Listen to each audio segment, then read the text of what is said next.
Bab 121. Elsa mencengkeram kakinya dan melihat darah bocor dari jari-jarinya. Dia tahu Charlie tidak berbohong padanya. Namun, memintanya untuk melepas celananya di depan pria asing, dia berjuang keras. Dalam menghadapi hidup dan mati, Elsa ragu-ragu sejenak dan akhirnya berkompromi. Dia tidak ingin mati, apalagi menjadi cacat. Wajah Elsa memerah. Dia mengangkat kepalanya dan melirik Charlie. Jantungnya berdebar kencang dan seluruh tubuhnya aneh. Akhirnya, dia berkata dengan lembut, "Saya mengerti, terima kasih." Charlie mengangguk, berlutut, dan meraih celananya dengan kedua tangan dan merobeknya dengan paksa. Elsa mencekik nafasnya, wajahnya yang cantik begitu panas, jantungnya berdegup kencang. Dia tidak berani menatap Charlie saat dia menundukkan kepalanya. Mata Charlie tenang, ia melihat luka pisau di kaki kirinya, menyatukan kedua jarinya, dan menunjuk ke titik-titik akupunktur. Sedikit energi spiritual dicelupkan ke luka dari jarinya. Mata Charlie selalu menatap lukanya, dan dia bahkan tidak melirik ke tempat lain. Dia memberi isyarat seperti terbang, dan setelah beberapa jari turun, darah di lukanya berangsur-angsur berhenti. Menurut teknik medis pada 9 kitab suci surga yang mendalam, dia mampu menyembuhkan luka Elsa sepenuhnya, meregenerasi tendonnya, dan bahkan memulihkan luka di tempat, tetapi Charlie tidak ingin menyetrumnya. Dia hanya menggunakan jari sebagai akupunktur untuk membantu Elsa menghentikan pendarahan, otot dan pembuluh darahnya sembuh, dan kemudian dia berhenti. Dia hanya perlu membalut luka kulit yang tersisa di rumah sakit dan dia bisa keluar dari rumah sakit dan menyembuhkan dirinya sendiri. Hati Elsa terhempas ke dalam kebingungan, merasa bahwa setelah Charlie mengetuk beberapa jari, rasa sakitnya berkurang dan darah berhenti. Dia terkejut. Tak disangka, obat tradisional yang dianggap keluarganya tidak berguna lebih bermanfaat daripada pengobatan barat. "Baik," Charlie berkata ringan, berdiri tanpa menyipitkan mata. "Kamu berdiri dan coba." Elsa mencoba berdiri, kakinya sudah berhenti berdarah. Dia terkejut dan bahagia. Dia tersipu dan mengangkat kepalanya, dan berkata dengan malu-malu, "Karena kamu tidak ingin disebutkan namanya, beri aku kesempatan untuk berterima kasih?" "Tidak," kata Charlie dingin, dia tidak ingin mengungkap identitasnya. "Kamu menyelamatkanku. Jika saya bahkan tidak bisa berterima kasih, saya akan malu sepanjang hidup saya." Elsa berkata dengan keras kepala, dan kemudian melepaskan kalung dari lehernya. "Ini adalah upacara kedewasaanku. Kakek memberi saya hadiah.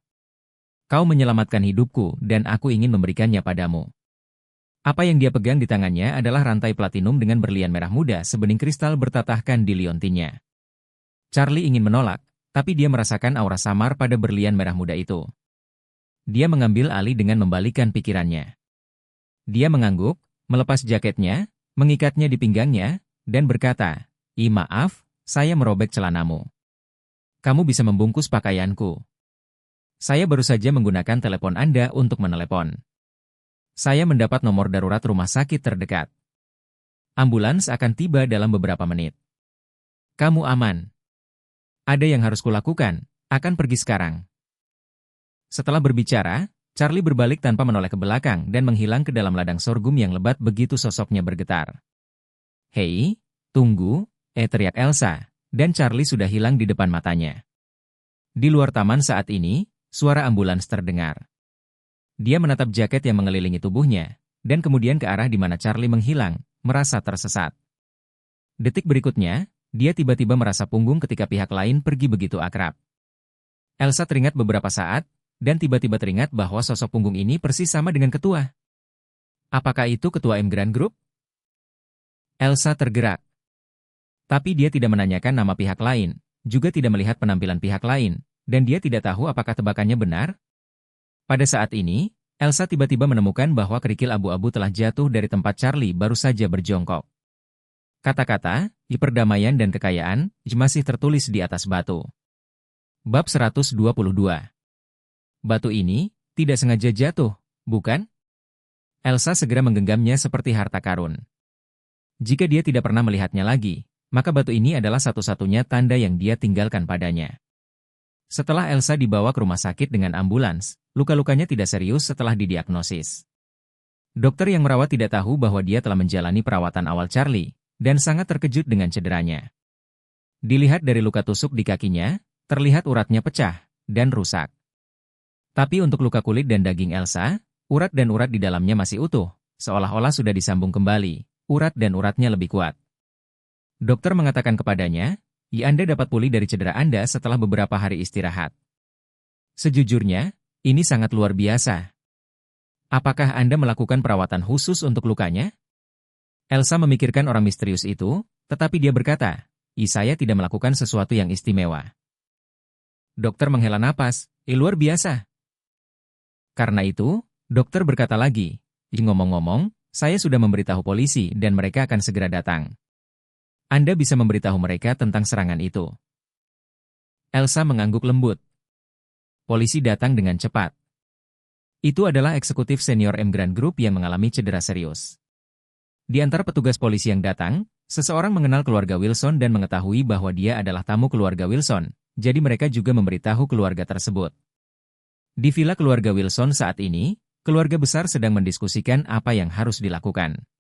Harold memberitahu mereka bahwa ada yang tidak beres dengan Elsa, tetapi tidak mengatakan bahwa itu karena dia. Nyonya Wilson yang tua masih merasa bahwa ini adalah kesempatan yang baik bagi keluarga Wilson untuk tampil. Dia harus menemukan cara untuk menemukan Elsa, menyelamatkannya, dan memberi Harold drama act ekstra untuk membantunya menangkap hati Elsa. Ketika dia mendengar bahwa dia berada di rumah sakit, Lady Wilson langsung kecewa dan berseru, jika Harold dapat memanfaatkan kesempatan pahlawan ini untuk menyelamatkannya, itu akan sangat bagus. Setelah berbicara, dia segera berkata kepada semua orang, ayo pergi ke rumah sakit dan lihat. Harold tidak memiliki dasar di hatinya, tetapi dia hanya bisa menelan pil pahit dan pergi ke rumah sakit bersama keluarganya. Dalam perjalanan, Harold sudah memikirkan alasan, tetapi dia tidak tahu apakah Elsa akan membelinya. Saat tiba di rumah sakit dan melihat Elsa, Harold langsung menunjukkan keterkejutan yang kuat di wajahnya, dan buru-buru melangkah maju. Elsa, kamu baik-baik saja? Aku akan menelepon ayahku dan mengajak seseorang untuk menyelamatkanmu. Tolong aku. Sedikit ironi melintas di wajah dingin Elsa, dan berkata dengan ringan, aku hampir dibunuh olehmu. Harold buru-buru menjelaskan, Elsa, jangan salah paham. Saya mencoba menarik perhatian mereka. Lagi pula, orang yang mereka cari adalah aku, bukan kamu. Saya pikir mereka tidak akan melakukan apapun untuk Anda. Elsa mendengus dingin dan terlalu malas untuk berbicara dengan Harold, karena dia sudah melihat wajah orang ini secara menyeluruh, hanya memikirkan bagaimana pergi jauh darinya di masa depan. Melihat bahwa Elsa tidak menyalahkannya lagi, mengira dia mempercayai pernyataannya, Harold melihat ke atas dan ke bawah Elsa dan melihat bahwa dia dikelilingi oleh jaket pria. Dia mengerutkan kening, Elsa, di mana celanamu? Elsa sangat muak, tidak ingin berbicara dengannya sama sekali, dan berkata dengan dingin, itu tidak ada hubungannya denganmu. Mata lihai Nyonya Wilson tua menyapu tubuh Elsa, menatap jaket pria di atasnya, dan melangkah maju dan bertanya, Elsa, jika Anda punya sesuatu, Anda bisa memberitahu nenek, sekelompok orang itu tidak melakukan apapun kepada Anda, baik? Elsa berkata dengan hampa, mereka menikam saya. Untungnya, seorang pemuda yang lewat menyelamatkan saya. Karena saya mengalami cedera kaki, dia membantu saya mengobatinya. Celananya robek dan dia melepas jaketnya. Berikan padaku. Kenapa? Ada masalah? Pemuda. Nyonya Wilson tua sangat terkejut. Seorang pria muda menyelamatkan Elsa, yang tidak begitu bagus. Seandainya Elsa merasa senang dengan pemuda itu, bukankah cucunya yang berharga Harold tidak akan punya kesempatan? Harold juga berkata dengan cemburu saat ini. Elsa, bagaimana pihak lain memperlakukanmu? Apakah dia melepas celanamu dan mentraktirmu? Elsa mencibir dan berkata sinis, apa hubungannya denganmu?